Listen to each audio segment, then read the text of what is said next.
ये हमारे सामने हरिगिरी के सीनियर डॉक्टर प्रशांत जी हैं, इनसे पूछा सकते हैं सर, ये जो आपने इलाज किया इनका, बोलते काफ़ी दिनों से ये मतलब कि चल फिर नहीं सकते थे, तो आज ये इनको छुट्टी दे दी यहाँ से, ठीक होके जा रहे हैं, तो इसके बारे में क्या कहना चाहोगे sir? Hello ji, very good morning. I am doctor Prashant here as a medicine physician since last 1 year. ये पेशेंट हमारे पास अराउंड 4 जुलाई को ओपीडी बेसिस पर आया था, जो कि इनका राइट साइड बिल्कुल ही पैरालाइज था। सीवीए का स्ट्रोक का अटैक था, जिसको कि हम आम लेमन लैंग्वेज में अदरंग या लकवे का अटैक बोलते हैं। ठीक है, तो देन इनका मैंने एक एमआरआई करवाया था। तो जब एमआरआई करवाया तो इसमें इनके सेरेब्रल हेमिस्फीयर यानी कि ब्रेन के सेंट्रल पोर्शन में इनके मल्टीपल इन्फाक्ट पाए गए, क्लॉट्स जमा थे काफ़ी सारे। तो उसके लिए फिर मैंने इनको बताया कि आपको ऐसे ऐसे एडमिट होना पड़ेगा, एडमिट करके ही आपका इलाज। तो 5 जुलाई को अराउंड ये हमारे पास एडमिट हो गए थे। बट मैं आपको थोड़ी सी इनकी प्रीवियस हिस्ट्री में जाऊँ तो ये 6 महीने से टोटली बेड रिडन थे। बेड पे ही लैट्रिन बाथरूम करना, बिल्कुल सपोर्ट के बिना इनका कोई भी मूवमेंट बिल्कुल ही रिस्ट्रिक्टेड थी। एम्बुलेशन पार्ट बिल्कुल ही टोटली गॉन था। तो देन इनको जब मैंने एडमिट करा, उसके बाद हमारे पास ये 5 जुलाई से यहाँ तक है। आज 23 को बाय गॉड्स ग्रेस हमारे स्टाफ की इतनी कमिटमेंट, इनकी खुद की विल पावर की वजह से आज ये बहुत अच्छे चल फिर पा रहे हैं। माई सेल्फ डॉक्टर प्रशांत चोपड़ा, मैं बेसिकली पठानकोट पंजाब से बिलोंग करता हूँ। मैं एक इंटरनल मेडिसिन फिजिशियन हूँ।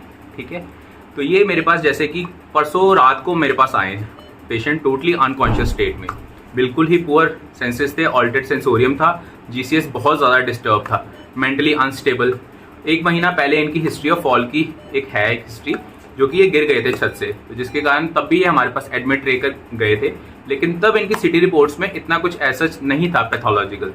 उसके बाद मैंने इनको डिस्चार्ज दिया, बड़े अच्छे नॉर्मल स्टेटस में गए हैं। लेकिन कुछ दिन पहले, जैसा कि पेशेंट के अटेंडेंट ने, इनके बेटे ने बताया कि 8-10 दिन से खाना पीना बिल्कुल छोड़ गए, टोटली अनकॉन्शियस से हो गए।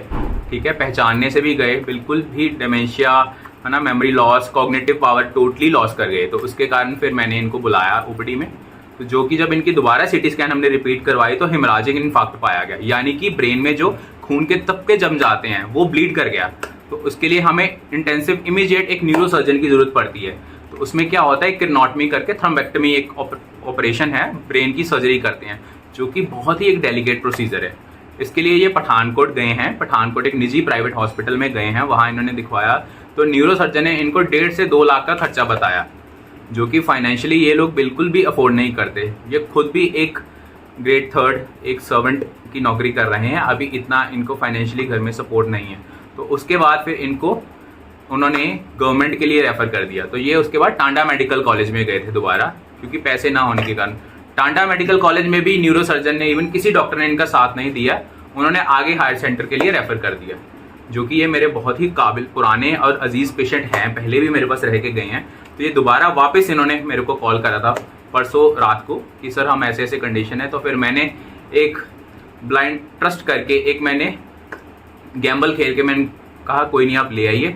तो अभी हम हमारे पास ये परसों जब से आए हैं, हमने इनका न्यूरो का ट्रीटमेंट कंजर्वेटिव स्टार्ट करा है। तो 1 दिन के अंदर जो लायक सिंह जी हमारे बिल्कुल खाना पीना ही छोड़ गए थे, किसी को पहचान नहीं रहे थे, बिल्कुल अनकॉन्शियस स्टेट में थे, आज सुबह उठ के बहुत बढ़िया खाना पीना भी खा रहे हैं, सबको पहचान रहे हैं, बहुत बढ़िया तरीके से बातचीत भी कर रहे हैं। तो मैं यही चाहूँगा कि हमारा जो हरिगिरी हॉस्पिटल है, जो कि ककीरा में स्थित है, कमलाड़ी डिस्ट्रिक्ट में, तो यहाँ पर हमारे हर तरह का, मैं खुद एज ए मेडिसिन फिजिशियन हूँ, तो हम लोग यहाँ पे neuro, respiratory, lungs, liver, cardio respiratory, gastrointestinal सारा ही कवर करते हैं।